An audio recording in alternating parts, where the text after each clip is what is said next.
Combinations भी इस्तेमाल कर सकते हैं, हम चीजें उस तरीके से लेके चल सकते हैं। इस पूरा हम बस अपने क्लाइंट को ना जिस स्टैंडर्ड पे वो है उससे नीचे ना लाएं, बस हमें ये ध्यान देना है। ऊपर तो लेके जाना ही है, उसके साथ काम करने के लिए हम बहुत सारी चीजें, तो जब पहली बार क्लाइंट लोगे तो पहली बार उसमें उसके साथ अप्लाई करना एक्सपेरिमेंट ही कहलाएगा कुछ ना कुछ। तो हम खुल के काम कर सकते हैं, बट उसे डिक्लाइन ना आने दें, उसके नीचे ना जाए। बस ऊपर तो वो हम ले ही आएंगे उसको धीरे धीरे, पर नीचे ना जाए, बस इस तरह का ध्यान रखो। ठीक, आगे बढ़े यहाँ से। Yes ma'am.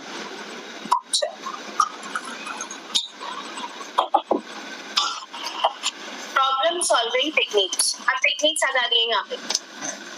Problem solving technique हमने कल भी पढ़ी थी ना, उसमें इंटरपर्सनल रिलेशनशिप वाले पार्ट में था प्रॉब्लम सॉल्विंग, है ना। और हमने कॉग्निटिव बिहेवियर थेरेपी में भी दी। These strategies can help address the activating event. जो activating event हो रहा है उसको address करने में, क्या है, कैसे है, क्यों है, कितना है, बात क्या हुई है, कुछ। They often include working to develop problem solving skills. जो प्रॉब्लम हुई है उसको सॉल्व करने की capability। जो सॉल्व वाला था हिस्सा, एक्रोनियम था ना उसका, सॉल्व, सेलेक्ट अ प्रॉब्लम, याद आ रहा है? Yes ma'am. वो वाला पूरा पार्ट आ जाएगा। असर्टिवनेस, अपनी बात कह पाने की एबिलिटी। मैं जो मेरे मन में है मैं वो बिना गुस्सा करे, बिना चिल्लाए, बिना खराब शब्दों का इस्तेमाल किए, खराब टोन बिना इस्तेमाल किए अपनी बात कह दूं बड़े आराम से। सोशल स्किल्स, मैं अपने फ्रेंड्स के साथ, दूसरों के साथ, उनसे मिल करके भी काम कर सकूं, शायद वो प्रॉब्लम साथ में डिस्कस करके, देख करके सॉल्व हो जाए।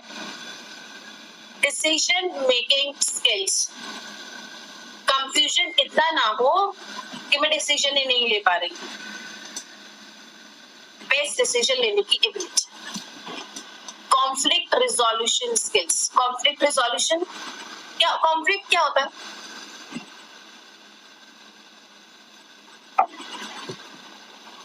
किसी चीज में फंस गए हैं, फंस जाना किसी चीज में फंस गए हैं और उसको सॉल्व करने की कोशिश करो, तो निकले कैसे? तो उसमें हर तरीके से चीजों को 360 घुमा के मैरिट्स और डीमेरिट्स देख करके उसका सॉल्यूशन निकालने की एबिलिटी। ठीक, ये क्लियर हुआ? Yes ma'am. Next is cognitive restructuring technique. CBT में हमने पढ़ी थी ये। रीस्ट्रक्चरिंग क्यों था? क्योंकि ऑलरेडी नेगेटिव थॉट बन चुका है, उसको पॉजिटिव में कन्वर्ट करना है, तोड़ना है और उसे कन्वर्ट करना है, तो इसीलिए वो रीस्ट्रक्चर था। याद आया?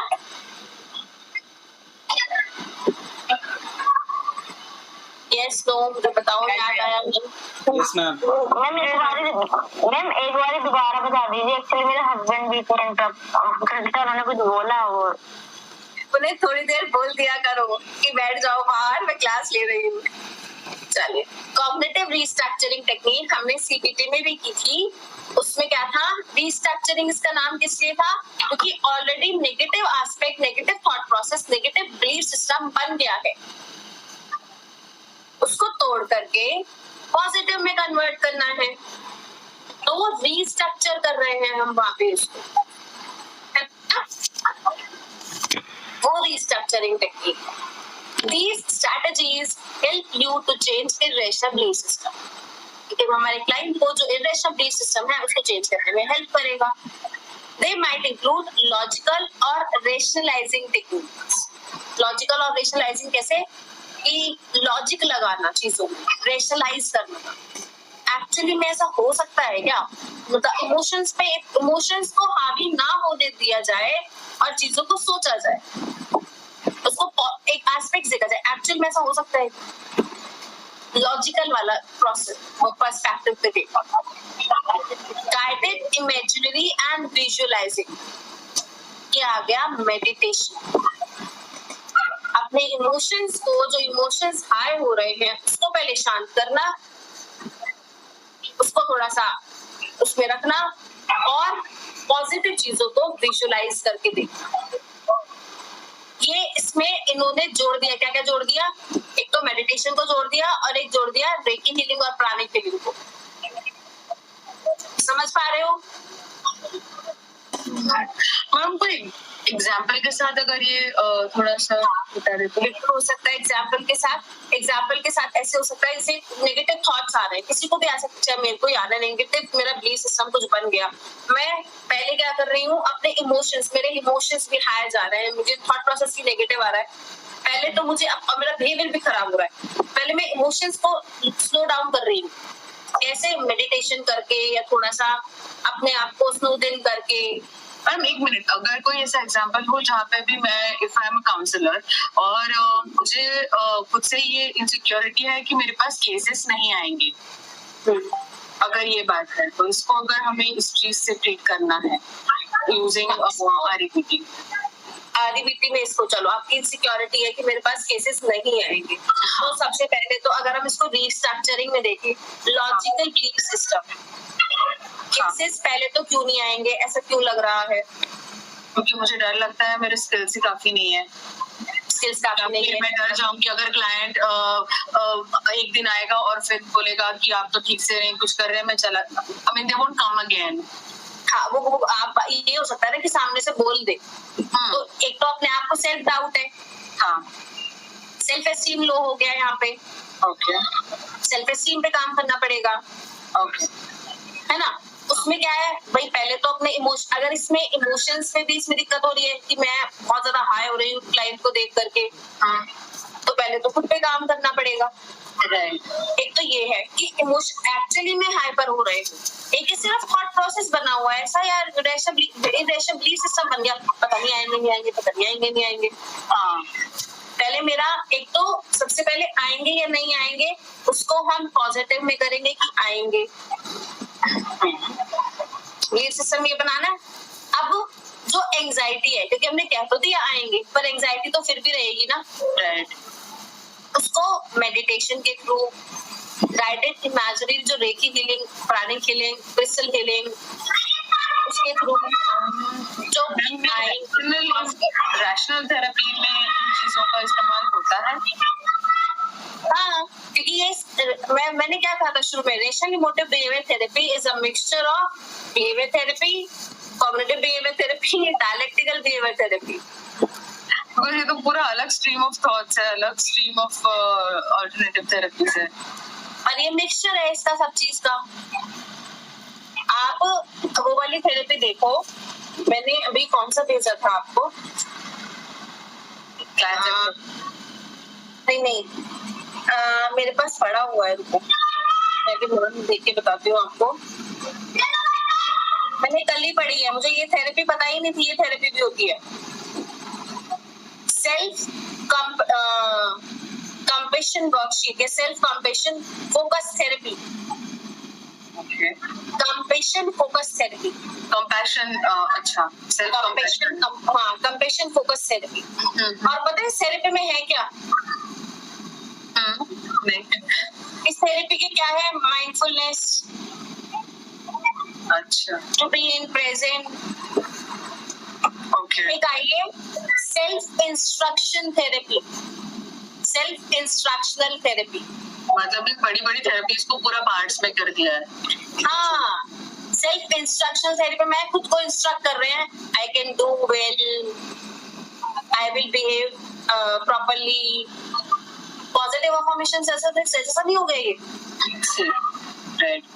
मतलब इन चीजों बड़े बड़े जिसमें बहुत सारे एस्पेक्ट्स है ना, उनके छोटे छोटे पार्ट्स लेके इन्होंने थेरेपी बना दी। सॉल्यूशन फोकस थेरेपी क्या है? ठीक है ना, सॉल्यूशन फोकस थेरेपी नहीं सुना? एक और है सॉल्यूशन फोकस थेरेपी, उसमें क्या है, प्रॉब्लम की जगह प्रॉब्लम को समझ के सॉल्यूशन देख करके पूरा ध्यान करके थेरेपी बना दी। बेसिक काम क्या है, बेसिक जो मुझे दिखता है इन थेरेपीज का, बिलीफ सिस्टम, थॉट प्रोसेस और बिहेवियर, इन तीनों चारों चीजों पे ही काम हो रहा है ना? ओके, यही हो रहा है। ठीक है। बीच में कंफ्यूजन हो जाता है कि ये तो पूरा अलग स्ट्रीम ऑफ थॉट है। ये जहाँ पे हम रैशनल पूरे थॉट्स को बाजू में रखते हैं, यहाँ पे पूरा मतलब जहाँ बियॉन्ड लॉजिक की बात आती है और यहाँ पे रैशनल अप्रोच है, तो थोड़ा गड़बड़ हो जाती है। हाँ, नहीं वो जब मैंने पढ़ी थी मुझे भी हुआ था कंफ्यूजन कि सेम चीजें क्यों आ रही है सब जगह। राइट। पर इंसान भी सेम है, प्रॉब्लम भी सेम है, तरीका भी सेम सही है, बस नाम अलग है थेरेपी का। मैम, मुझे ये लगता है कि हमें एक अच्छा काउंसलर बनने के लिए खुद की भी जरूरी है कि हम खुद पर भी काम करें। जितना भी आप समझाती है मुझे वो ऐसा लगता है वो आप मेरे लिए बता रही है मुझे, तो मैं वो सब में वो इजीली मेरे दिमाग में सब आ जाता है, मुझे लगता है ये मेरी थेरेपी हो रही है। और मैं आके 1 घंटे क्लास के बाद मेरा पूरा रात, पूरा अगला दिन शाम तक बहुत ऐसा स्मूथ अच्छा जाता है, बहुत टेंशन फ्री। तो एक अच्छे काउंसलर बनने के लिए हमें खुद की भी काउंसलिंग करनी जरूरी है, मैं ये समझ चुकी हूँ। इसीलिए तो ये एग्जाम्पल मैंने सोचा कि जहाँ पे हमें भी ये इनसिक्योरिटीज है। वैसे कहते तो ये है, साइकोलॉजिस्ट जो है वो साइकोलॉजी अपने ऊपर अप्लाई नहीं करते हैं, साइकोलॉजी दूसरों पे अप्लाई करने की चीज है। मैम बट वो मुझे ऐसा क्यों लगता है, आप जो भी समझाते हैं कि मेरी प्रॉब्लम से रिलेटेड है बस सब कुछ, अब मुझे खुद का खुद ही ट्रीटमेंट करना पड़ेगा, ये सब मेरे साथ होता है। मतलब हाँ, क्या पता वो चीज मेरे साथ हो रही है, मैं अपना एग्जाम्पल दे रही हूँ। हाँ, क्योंकि देखो हम सबकी लाइफ मोस्ट प्रोबेबली सेम सी है, उसमें थोड़ा सा क्या डिफरेंस हो सकता है, हमारे रहने सहने का, बात करने के तरीके का, थोड़ा बहुत एजुकेशन का, थोड़ा बहुत हमारे जहाँ रह रहे हैं उस लोकेलिटी का। बट अगर हम बहुत बड़ा उसको देखें, दिन भी वही है, रात भी वही है, जॉब तुम भी कर रहे हो, जॉब काम मैं भी कर रही हूँ, इन लॉस के साथ तुम भी हो, इन लॉस के साथ मैं भी हूँ, अपने पेरेंट्स के साथ तुम्हारे भी टर्म्स हैं, मेरे पेरेंट्स के साथ भी हैं, मेरे किसी और के साथ क्या पता रिश्ते अच्छे ना हो, जरूरी नहीं है उन्हीं वाले रिलेटिव्स के साथ तुम्हारे किसी और के साथ अच्छे नहीं होंगे। तो कहीं ना कहीं फेस तो हम लोग एक जैसी सी चीजें ही कर रहे हैं ना। Yes ma'am. तो इसीलिए वो चीजें हम कनेक्ट कर जाते हैं। जॉब स्ट्रेस हो, फैमिली स्ट्रेस हो, रिलेशनशिप स्ट्रेस हो, कहीं ना कहीं तो फेस किया ही होगा ना लाइफ में हमने भी। यस मैम, आपने मैम ये बोला था ना कि अपने आप को हम किसी का रिमोट नहीं बना सकते, मतलब इतना अच्छा उस पर ये टेस्ट करा कि मुझे कुछ भी बोलता है ना, ये कुछ भी हो रहा है, अब मैं ये सोचती हूँ गुस्सा आने से पहले मैं किसका रिमोट नहीं हूँ फर्स्ट ऑफ ऑल। मैं अप्लाई कर लिया और मैं अप्लाई नहीं कर पाई हूँ इसको अभी तक, मैंने बताया मैम मुझे मतलब इतना मेरे दिल और दिमाग पे ही पहुंच चुका है ये, मतलब पूरा कि नहीं मैं किसी के हाथ का रिमोट नहीं हूँ, कठपुतली नहीं हूँ। कोई अगर मुझे दुख पहुंचाने की और गुस्सा दिलाने की कोशिश करता है तो ये नहीं है कि मैं उसके दुख पहुंचाने से और गुस्सा दिलाने से गुस्सा हो जाऊँ, दुखी हो जाऊँ। मैं ये कोशिश करती हूँ कि नहीं मैं किसी का रिमोट नहीं हूँ, बस ये मेरे दिमाग में सोच रही है मैं रिमोट नहीं हूँ किसी का। मैम ये चीज मैंने अपने पे भी अप्लाई करी है ये। अरे वाह, थैंक यू सो मच। कहते हैं मतलब ज्यादा फर्क नहीं पड़ता। मेरा सेशन कुछ मैम जैसे हर सेशन के साथ ना थोड़ी थोड़ी इम्प्रूवमेंट खुद में भी आ रही है। यस, वो आती है, एक्चुअली में आती है। जब मैं एनसीईआरटी के फर्स्ट डे मैंने वहाँ पे, क्योंकि मेरे अंदर तो जब मैंने एनसीईआरटी का डिप्लोमा किया, ये एक्सपीरियंस पहले सेशन कर ले फिर एक्सपीरियंस शेयर करते हैं ये वाला।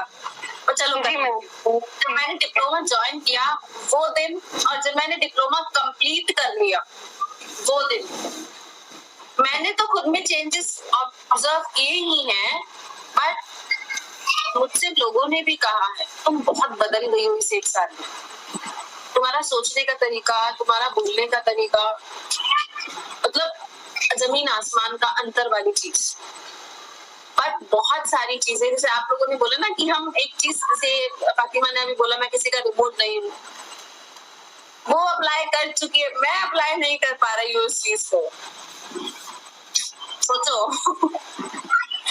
तो मैम सच में बहुत सारी चीजें होती हैं जो हमें ना टच कर जाती है और फिर वो हम अपनी जिंदगी में इस तरह से उतार देते हैं कि हाँ ये बहुत सही चीज है। तो मैम मेरे साथ तो ये है, आपका बोला हुआ एक एक वर्ड इतना मुझे डायमंड लगता है, इतना कीमती, इतना प्रेशियस कि मैं उसको अप्लाई करती हूँ अपने ऊपर। फिर मैं बहुत ब्लेस्ड हूँ तुम्हारे होने से। Love you ma'am. तुम मेरे लिए वो फील करती हो जो मैं कुमकुम पारिक मैम के लिए फील करती हूँ। Yes ma'am, I love you very much ma'am. सच में आप कुमकुम पारिक मैम से मैं बहुत प्यार करती हूँ सच में। अभी 4-5 दिन पहले फोन किया था उन्होंने मुझे, बस अब तो मुझे कुमकुम पारिक मैम ना आपसे कनेक्टेड लगती है तो और ज्यादा उन पर प्यार आता है कि मैम तो इनसे बहुत प्यार करती है। मेरा तो मेरे को मतलब मैम से बोलती हूँ मैम आदेश करो, आप जो करना है आप ये तो बोला करो, वैशाली जी से काम कर दूंगी। मैं आपके लिए बहुत अच्छा फील करती हूँ सच में, दिल से। आप लोगों का ही प्यार है जो सब कुछ चल रहा है इतना। चलिए रिफ्रेमिंग, आगे बढ़े। रिफ्रेमिंग और looking at event in different way, चीजों को रिफ्रेम करना, अलग तरीके से, डिफरेंट वे से देखने की कोशिश करना। अब मैं एक ही चश्मे में अगर मैं लाल चश्मा ही लगा के देखूं, चारों तरफ मुझे लाल लाल ही नजर आएगा। कोई और कलर चेंज कर लो कभी कभी थोड़ा सा। तो सिर्फ ये नहीं देखना कि इसका कोई बस यही एक सॉल्यूशन है, ऑल्टरनेटिव्स भी निकालने की कोशिश करनी, रिफ्रेम करना। फिर आता है ह्यूमर, बेस्ट मेडिसिन। सबसे बड़ा ह्यूमर ही तो है ये, मैं किसी का रिपोर्ट नहीं हूँ, कुछ ही करो। एक कहावत है कि क्या क्या कहिए और किस किस को रोइए, नींद बड़ी चीज है, ज्यादा काम के सोइए। सुनिए ये कहावत कभी? तो ये भी तो ह्यूमर ही है ना। जो चीज हमारे हाथ में है ही नहीं उसकी तो टेंशन लेना ही छोड़ दो। ह्यूमर, सोच समझ चीजों को, क्योंकि हम उसके बाद जब हमारे हाथ में है ही नहीं, सबसे बड़ी तो ये बात है वो चीज हमारे हाथ में है ही नहीं, हम उसको कुछ बदल ही नहीं सकते, और उसके पीछे हम पड़े हुए हैं कि कैसे हो कैसे हो कैसे हो कैसे हो। मैम जैसे कि आपने बोला था कि अगर कुछ हमें करना ही नहीं है, आपके अंदर इतनी हिम्मत होनी चाहिए से नो। बस तो जब वो चीज करनी ही नहीं है, उस जगह जाना नहीं है, हमें बोलना चाहिए नो, नो तो नो। बस फिर exposure to the feared situation, exposure therapy आ गई यहाँ पे। जिस चीज से डर लग रहा है उसी चीज पे एक्सपोज कर दिया। ये डर है कि पता नहीं नेगेटिव बिलीफ सिस्टम बन गया कि ये मुझसे नफरत कर रहा है, ये मुझसे नफरत कर रहा है, उसी से सामने बैठ करके बात करनी शुरू कर दो, पता चल जाएगा कर रहा है नहीं कर रहा। अगर वो पर्सन मैटर करता है तो, अगर वो मैटर ही बात ही नहीं करता, मैं छोड़ो ना फिर। है ना, सही बात। ये हुआ कॉग्निटिव रीस्ट्रक्चरिंग टेक्निक्स। क्लियर हुआ? Yes ma'am, yes ma'am. Next आता है coping techniques. Coping techniques can help you better manage the emotional consequences. भाई नेगेटिव बिलीफ सिस्टम पे बन गया, परेशानी भी हो गई, अब इमोशंस ऊपर up down up down up down हो रहे हैं। अब इसमें क्या कर सकते हैं, अपने इरेशनल थॉट्स को अभी फिलहाल थोड़ा सा बाजू में रखो, अपने इमोशंस को ठीक करो।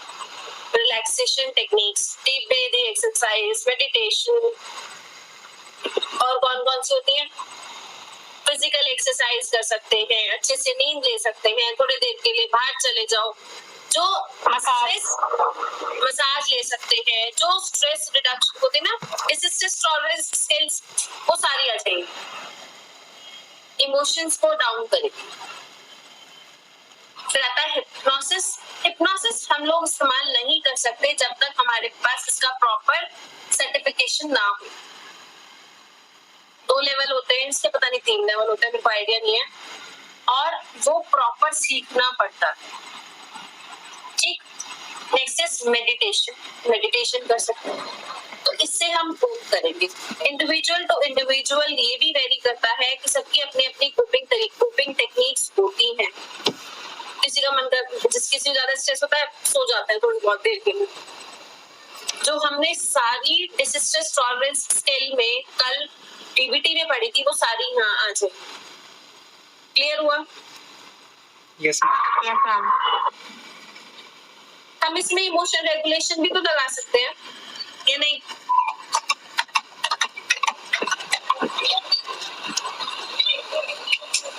फोर्थ मॉड्यूल जो था डीबीटी का, इमोशन रेगुलेशन, लगा सकते हैं ना वो भी यहाँ पे? यस, वो भी आ सकते हैं यहाँ पे। Next is identified and challenging irrational belief system. यहाँ तक बताओ, क्लियर हुआ? फिर आगे बढ़ेंगे। Yes ma'am. Yes ma'am. Identify करना और चैलेंज करना irrational belief system. This is a commonly used exercise in rational emotive behavior therapy and CBT in general, as it gets to the roots of the problem according to many. मैं आपसे कल ही बोल रही थी, अब मेरे लिए एक और काम पड़ा है। अभी सब नहीं बैठे। अच्छा बस मैं तो रात में कर दूंगी। तो मुझे कल किस टाइम रहेंगे फिर ये? चलो बात करते हैं। कौन चल बे। As it gets to the root of the problem according to RBT, अल्लाह सरकारी काम है जी आपके। The irrational belief. जो RBT है बेसिकली इन जनरल जो हम CBT का इस्तेमाल कर लेते हैं, इसमें क्या होता है? irrational belief system को आइडेंटिफाई करना, उस irrational belief system को चैलेंज करना और उससे रैशनल में कन्वर्ट करना। अब इसमें क्या आ गया? एक वर्कशीट आ गई। A worksheet is divided into 7 columns and including enough space to note multiple irrational and dysfunctional thoughts. 7 column की वर्कशीट है। पहले कॉलम में उसे डेट और टाइम लिख दिया।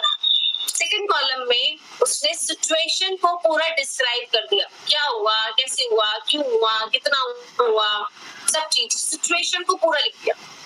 Third column is for writing down the automatic thoughts that arouse.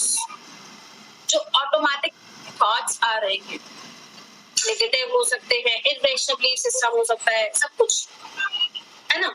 फिर आता है in fourth column client should not note the associated emotions they felt.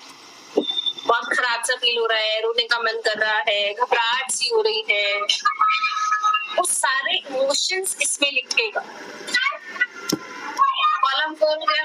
फिर कॉलम आता है 5 is where the client should list any cognitive distortion that come up during this situation and automatic thoughts. Cognitive distortion क्या होता है? Cognitive distortion can be suicidal thoughts. समझ आया? इस तरह के जो थॉट्स है, सेल्फ हार्म वाले, सब्सटेंस अब्यूज वाले, वो वाले थॉट्स जो आ रहे हैं, जितना भी और जो बहुत ज्यादा नेगेटिव आ रहा है, वो सारा यहाँ पे लिखना होता है। फिफ्थ कॉलम में हमने दो कॉलम में थॉट्स लिखवाए हैं, थर्ड कॉलम में और इसमें, क्योंकि थर्ड कॉलम के बाद जब वो इमोशंस फील करेगा और ज्यादा नेगेटिव थॉट्स जरूर आएंगे, क्योंकि खराब इमोशंस अराइज हो रहे हैं वहां पे। जब वो लिख रहा है तो उनको फील भी करेगा ही करेगा। In the next column, the client should brainstorm effectively alternative thoughts that can fight the dysfunctional automatic thoughts. Brainstorm कर रहा है, सोच रहा है कैसे निकल सकते हैं, कैसे ये नेगेटिव थॉट्स को पॉजिटिव में कन्वर्ट करना है ना, कैसे फाइट कर सकते हैं नेगेटिव थॉट्स से। Finally, the seventh column is for writing down the outcome of this situation.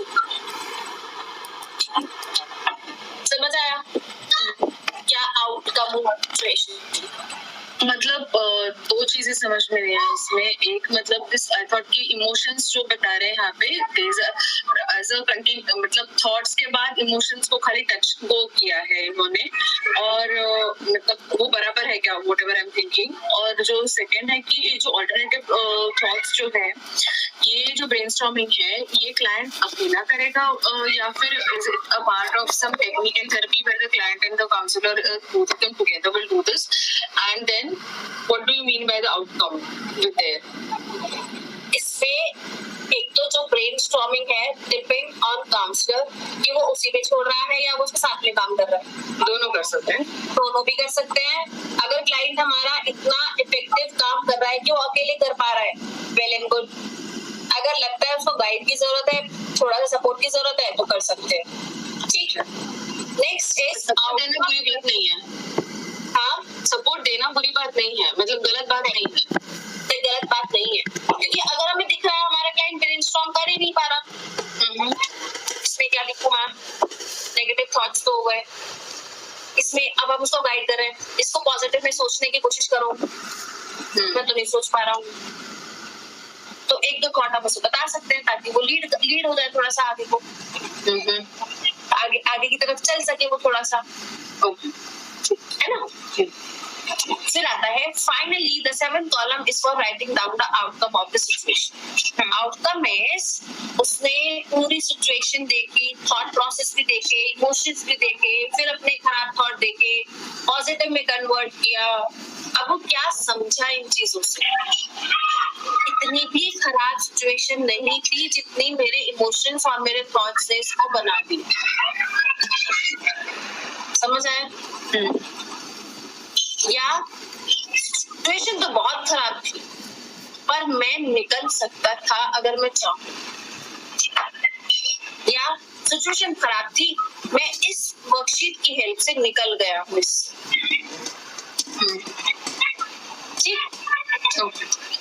इसने मुझे इंसाइट दी है कि ऐसे भी सोचा जा सकता है, है ना. ओके.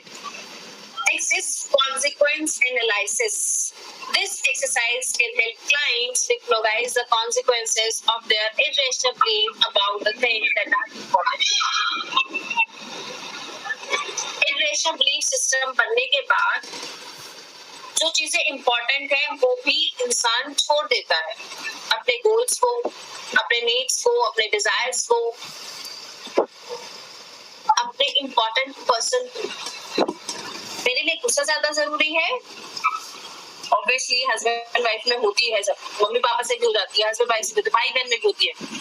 बट जब चॉइस की बात हो कि ये ज्यादा जरूरी है या वो ज्यादा जरूरी है, वहां मेरे को एनालाइज करना आना चाहिए. हम उनके साथ कैसे काम करते हैं, ये भी एक वर्कशीट था. The first section of the worksheet is labeled target. It directs the client to identify a silent issues or problem that they are struggling with. जिस प्रॉब्लम से वो स्ट्रगल कर रहे हैं वो लिखनी है. और साथ में क्या लिखना है? In addition, it directs the client to think what about their most important goals or values are, and to write these down as well. मेरी प्रॉब्लम भी और मेरे इम्पोर्टेंट गोल्स और वैल्यूज भी. अभी हम क्या सिखा रहे हैं इसमें टाइम वेस्ट कर रहे हैं हम. हमें कहाँ जाना है, क्या चीज करना है, समझ आया? शॉर्ट में क्या हम आगे बढ़ रहे हैं.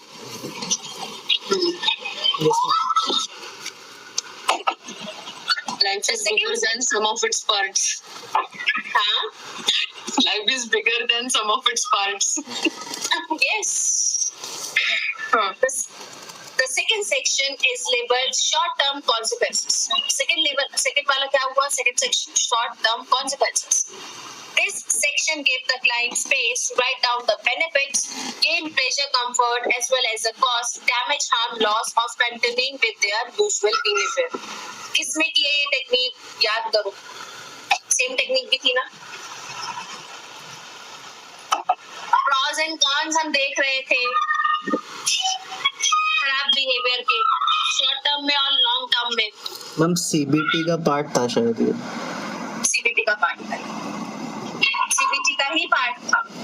इसमें हम शॉर्ट टर्म में देख रहे हैं कि अगर आपका जो नेगेटिव बिहेवियर है इससे क्या बेनिफिट है, क्या प्लेजर है, क्या कंफर्ट जोन है, और क्या तुम डैमेज कर रहे हो, क्या हार्म हो रहा है तुम्हारा अगर नेगेटिव बिहेवियर ही रहता है तो शॉर्ट टर्म। सेम चीज थर्ड सेक्शन में हम लॉन्ग टर्म में देख रहे हैं। खराब बिहेवियर कंटिन्यू ही रहा तो पेरेंट्स भी बात कहेंगे इसे तो छेड़ रही बेकार है, बहन भी कहेगी ये तो पागल है। बहुत सारे डिफरेंसेस हो जाएंगे ना लोगों के साथ में भी, खुद के भी साथ में, खुद से ही फ्रस्ट्रेटेड होने लगेंगे कभी आकर के। तो अब उसमें भी हमने क्या देख लिया, शॉर्ट टर्म में भी देख लिया पॉजिटिव और नेगेटिव, लॉन्ग टर्म में भी देख लिया पॉजिटिव और negative.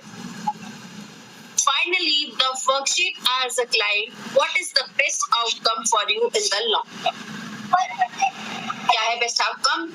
Here, the client should consider the short-term and long-term benefits and costs and compare the expected consequences of continuing with their current thinking or behavior versus making some changes.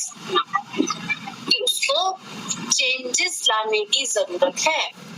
जो negative belief system बन गया है, जो irrational belief system बन गया है, उसको change करने की जरूरत है, उसको खत्म करने की जरूरत है, क्योंकि अगर सेम बिहेवियर में रहोगे अपने गोल्स पे नहीं पहुंच पाओगे।